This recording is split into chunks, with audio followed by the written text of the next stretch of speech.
people, society, the world today. A degeneration of basic human values as violence, power, greed, and negative media seem to have taken over.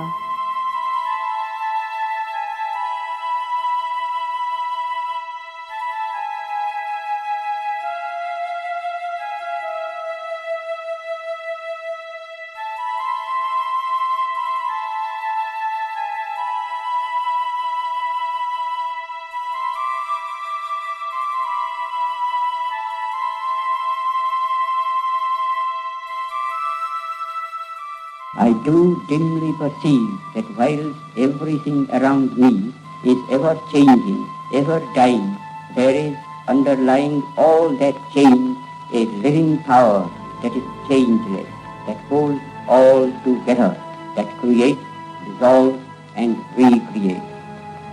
That informing power or spirit is God. For I can see that in the midst of death, life persists. In the midst of untruth, truth persists. In the midst of darkness, light persists. Hence I gather that God is life, truth, light. Faith transcends reason.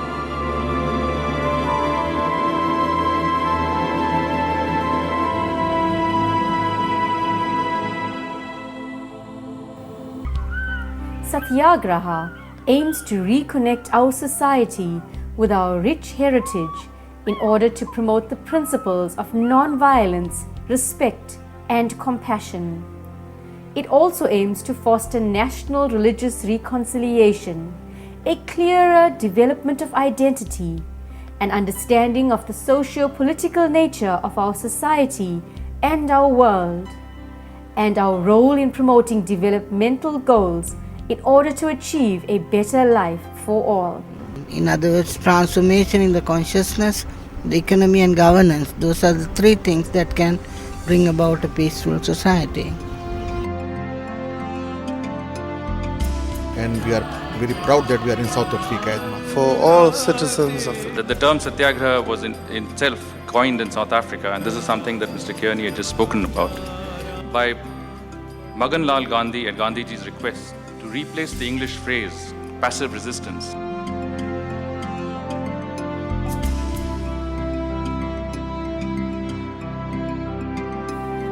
In addition, the Gandhi Development Trust hosts speech contests, debates, and essay writing competitions to foster and promote the ideals of non-violence.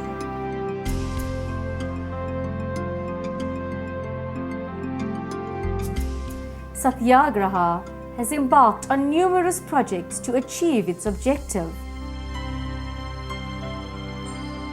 Some of them include the publication of a monthly newspaper, the development of exhibition material, the annual Salt March, and the Satyagraha Awards Evening. The march signifies one of the biggest defiance campaigns based on the principle of non-violence. So it's very relevant to South Africa.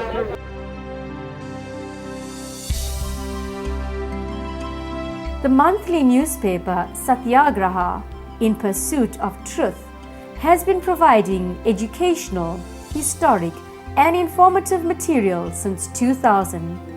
The stories are aimed at nation building and also has a focus on positive, successful stories of achievement meant to inspire and motivate the public. Its distribution has increased from 10,000 to 30,000, and now 95,000 copies are distributed on a house-to-house basis in selected areas by the post office. Media has a huge impact on our lives. It affects our emotions, our thoughts, and it shapes our opinions. So the type of stories that are carried through by the media impact on people's lives, and therefore it is important for them to perceive positive stories, which is definitely lacking in the media today. The annual Salt March, which originated in India in 1930, reflects Gandhi's philosophy of peaceful resistance. The reenactment of the Salt March is one of the events that contribute to that goal by involving schools, youth, and welcoming members of the public to participate. It is also aimed at building commitment in people towards a non-violent way of life. When Gandhi came to South Africa, he was a barrister, and then the experience that he had, experiencing the brutalities of the colonialists over the local people, turned him into a leader who ultimately used his skills of peaceful resistance to liberate India, and it's the same spirit that has been incorporated in our own liberation struggle.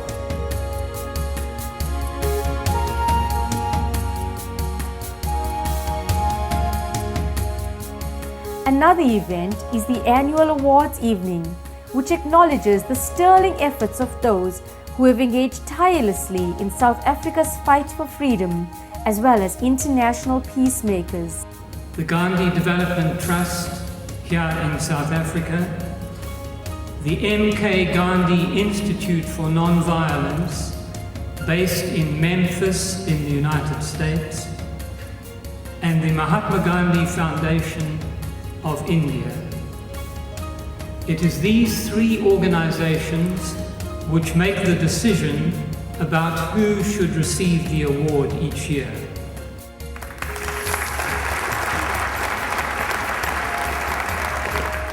The award was established because these three organizations believe that the Gandhian ideals of non-violence, compassion, love and understanding are even more important and more urgently needed in the world today. They have endured the incessant scrutiny, the incarceration, and the often brutal harassment, clinging to the truth of their conscience to bring us all the democracy that we hold today.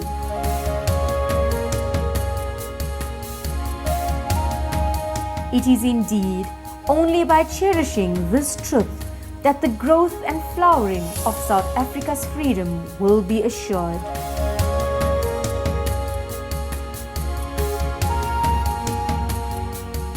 Let us not forget our heritage. Let us cherish it as we move into exciting and challenging times in our country and the world at large. But most of all, let us spread the message of truth, love, peace, non-violence, and righteousness. Oppose all that may harm the Republic.